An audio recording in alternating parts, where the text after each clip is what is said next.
Desde la zona oeste del Roca Guairo, a media ladera, presentamos hoy el programa Paredes, dedicado a este monumento natural conocido como Roca Guairo. El Roca Guairo entraría dentro de lo que se llaman espacios sagrados. Los espacios sagrados son comunes a todas las sociedades y a todas las épocas. Ustedes mismos seguramente recordarán cómo en muchas montañas, en muchos lugares, hasta no hace mucho tiempo, se ubicaban cruces o santos que nos indican que las personas, las poblaciones, creían que esos lugares tenían algo diferente de lo normal. Y este es uno de ellos, no solo porque en él aparezcan grabados arqueológicos, lo que nos indica ese hecho de lo mágico religioso, sino también porque la cultura oral nos habla a veces de algunas tradiciones y algunos cuentos relacionados con el espacio del Roca Guairo. Entre las historias que podemos encontrar relacionadas con el Roca Guairo, aparecen por lo menos 2 o 3 versiones.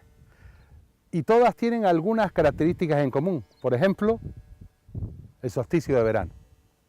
La noche del 23 al 24 de junio, lo que todos conocemos por la noche de San Juan. Para que puedan crecer sus sueños, para que puedan crecer sus sueños.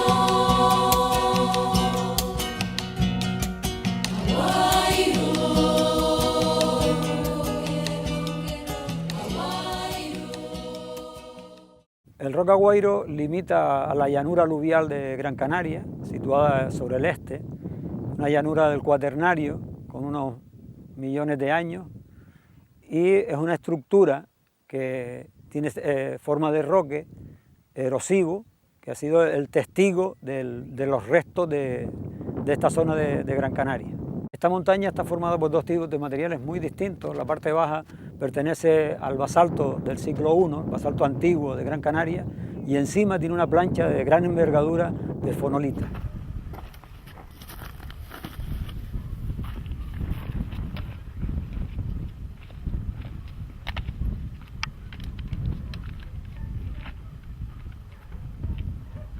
Uno de los valores culturales que manifiesta la zona es este horno de ladrillos, tejas, que estamos viendo a mi espalda.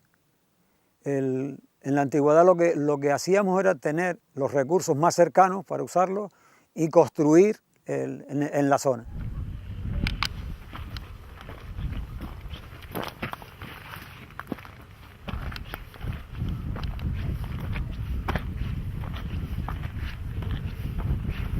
Nos encontramos al oeste del Roca Guairo, en una llanura en altura, sobre los 300 metros sobre el nivel del mar, en lo que denominamos meseta. Esta zona ha sido utilizada desde hace unos 100 años, primero como zonas de cultivos de secano, de granos, trigo, y luego cuando llegan las canalizaciones del agua y se hacen pequeños estanques por encima, se introduce el tomate. Hoy en día son terrenos abandonados con una antigüedad de 40 o 50 años que no se planta. Lo curioso de esta zona es que la vegetación natural que fue quitada es casi imposible que vuelva a entrar por sí sola, porque el terreno quedó muy empobrecido.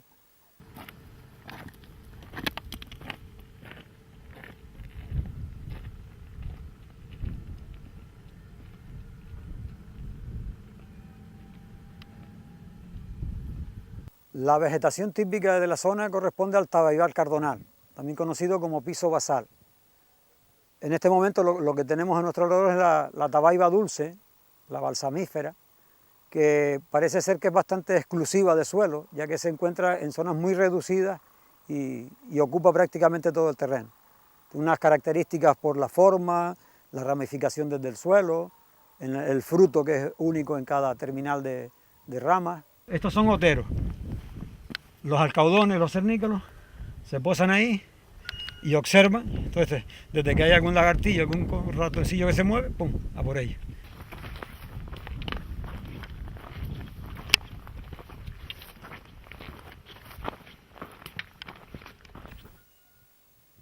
En todo proceso de construcción de una isla volcánica existe también otro elemento que es destructivo, o la erosión, lo que se conoce como la construcción volcánica y el desmantelamiento erosivo. Si observamos la pared detrás, lo que hablábamos antes de las traquitas, observamos que el pie de monte, la ladera en la que estamos nosotros, está formada por grandes bloques que van cayendo desde las zonas más altas hacia las partes bajas, formando estas laderas cada vez menos inclinadas conforme pasa el tiempo. Gran Canaria ha tenido 3 procesos constructivos y estamos en el tercer proceso de destrucción. Hay una fase de construcción, una fase de no emisión de lava, por lo que la erosión de los agentes meteorológicos van desgastando la roca. Hablábamos de las llanuras aluviales del este de Gran Canaria, que se han formado a lo largo de los últimos millones de años, en los que Gran Canaria ha tenido un proceso de muy poca emisión volcánica. Solo hay una parte reciente que está por la zona norte-noreste de Gran Canaria. La colonización de una isla volcánica comienza con los seres vivos menos exigentes. Los líquenes, formados por algas y hongos, son los primeros que roen la roca y poco a poco van formando el escaso suelo a su alrededor, que más tarde puede ser aprovechado por las pequeñas plantas, normalmente herbáceas anuales.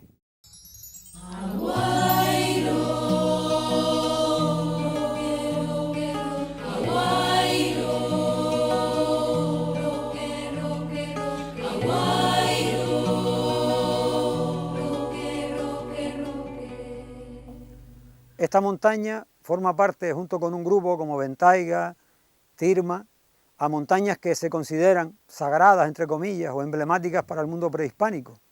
Lo curioso de ella es que en su cima no encontramos restos de esta cultura, aunque sí alrededor de ella nos podemos encontrar viviendas o cuevas de habitación, enterramientos y un amplio repertorio de grabados rupestres. Destaca el del Barranco de Balos, aunque en los barrancos de la Angostura, las Pilas, Temisas también existen. Saurio senil, tendido al sol, al pie de la ventana azul de mi tierra sin puerta. Saurio senil, tendido al sol, al pie de la ventana azul de mi tierra sin puerta.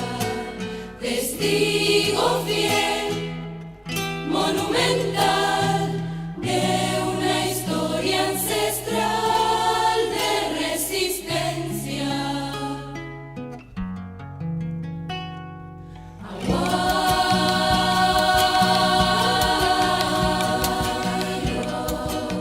Esto es una púa de la grande. Rodea.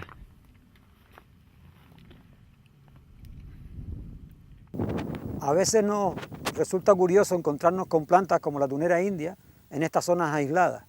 En realidad no han sido traídas por el ser humano, sino que por algunas aves, tipo mirlo o cuervo, que se comen el fruto en otros lugares y al cagar por aquí de sus excrementos, pues las semillas germinan, lo que se conoce como la diseminación.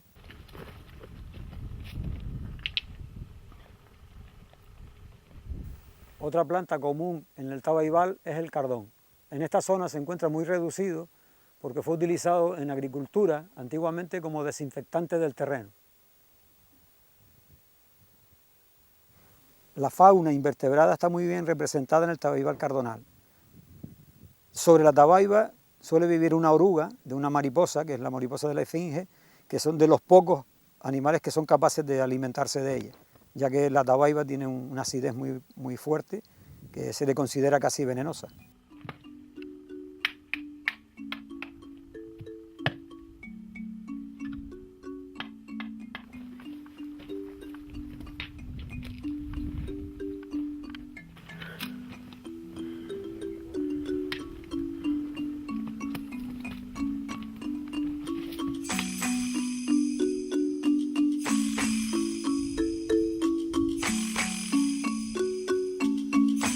La cuscuta es una planta parásita, de las pocas que habitan en Canarias, que vive encima de otras, quitándole la savia elaborada. En algunos casos llega a morir la planta parasitada.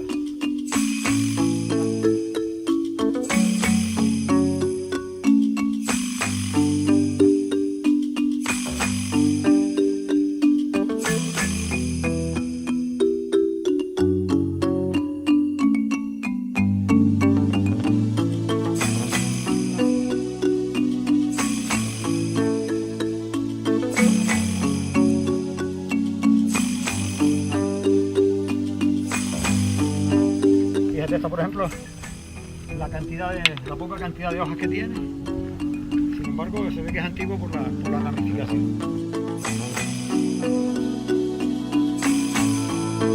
Aquí conviven los dos tipos de tabaibas que hay en esta zona, que es la tabaiba morisca, tabaiba silvestre, también se llama obtusifolia, porque las hojas son largas y caen hacia abajo, forman ángulos de más de 90 grados, con una floración múltiple, y la tabaiba dulce, o la balsamífera, que tiene solo una floración en cada terminal de ramas con un fruto, y también se le conoce por el tamaño y la forma de higuerilla.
Está pasando vencejo cerca de nosotros, que es un ave, se dice que de las que más adaptadas al vuelo están, de tal forma que si caen a un suelo llano son incapaces de remontar el vuelo. Por eso los nidos los hacen en paredes verticales de las montañas, donde lanzarse desde el nido para seguir volando. Son insectívoros y curiosamente cuando se acercan a nosotros, porque vamos levantando posiblemente algunos insectos, mosquitos, moscas de los que ellos se alimentan. Sagrado altar, noble ritual de un conjuro enraizado en tus volcanes. Mudo guardián, sombra y señal de un pueblo erguido en su coraje.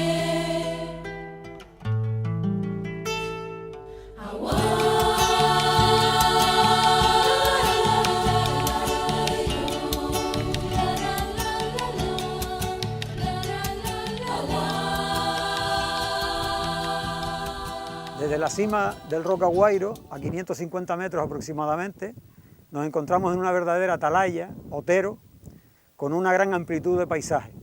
Si observamos hacia el este, recordamos la gran llanura aluvial, producto del desmantelamiento de la montaña de la zona alta de Gran Canaria, y podemos observar, entre curiosidades, la costa, el litoral, que desde aquí nos define, siguiendo con la línea, cómo es nuestra isla, completamente circular, y lo define el litoral. Aparte de eso, en el final del paisaje aparecen la montaña de Arinaga y otros conos que pertenecen a la zona reciente del volcanismo de Gran Canaria, calculado en miles de años.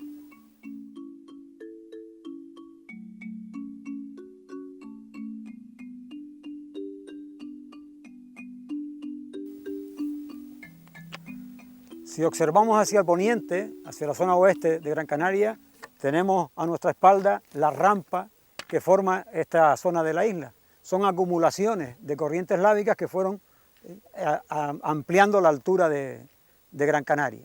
hoy por la erosión está surcada por una serie de barrancos, como el de La Angostura, Piletas, Temisa, que son los que han ido bajando a través de la lluvia, sobre todo, en épocas más húmedas que la que tenemos ahora, toda esta gran cantidad de material de aluvión.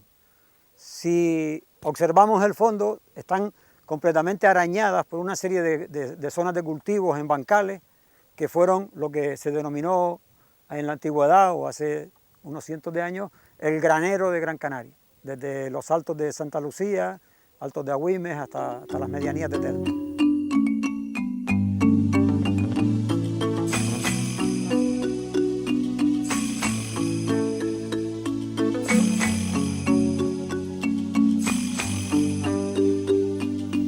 Desde lo alto de esta montaña, que considerábamos como una montaña emblemática para el mundo prehispánico, en algunos casos llamada una montaña sagrada, era costumbre hasta hace poco tiempo que los pastores, en las vísperas de San Juan, prendieran fuego a las hogueras. Recordamos que San Juan, la noche de San Juan es la noche de brujas, y muchas zonas nombradas como montañas de brujas, llanos de las brujas, tienen que ver en muchos casos con el uso prehispánico también, o sea, ancestral. Hay una leyenda que dicen que los que suben la víspera de San Juan a esta montaña, al amanecer van a encontrar en las zonas, en los llanos de Sardina, a una ciudad encantada.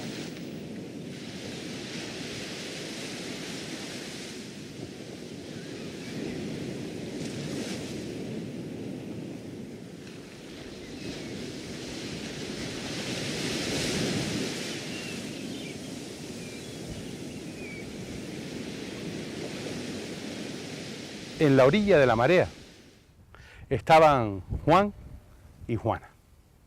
Se agacharon y llenaron el cacharro de agua de mar. Y lo que iban a hacer se lo habían escollado a sus padres y sus abuelos. Esperaron que se hiciera la noche, no una noche cualquiera, la noche de San Juan, la noche mágica. Y así, despacito, según dicen algunos de espaldas, se fueron caminando. Querían llegar aquí, al mismo Roque Aguairo, para ver si era verdad lo que habían escuchado.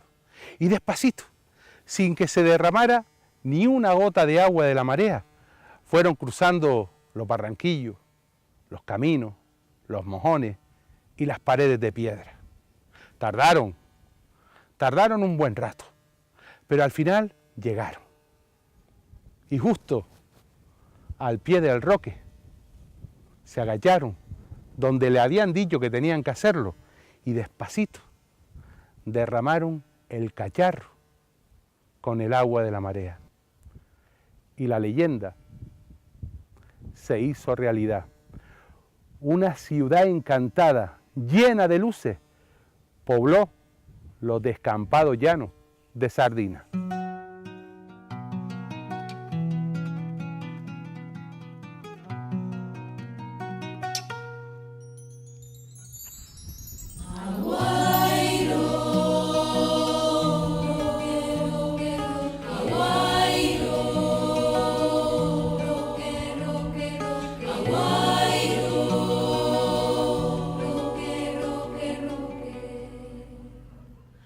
Saurio senil, tendido al sol, al pie de la ventana azul de mi tierra sin puerta. Saurio senil, tendido al sol, al pie de la ventana azul de mi tierra sin puerta. Testigo fiel, monumental.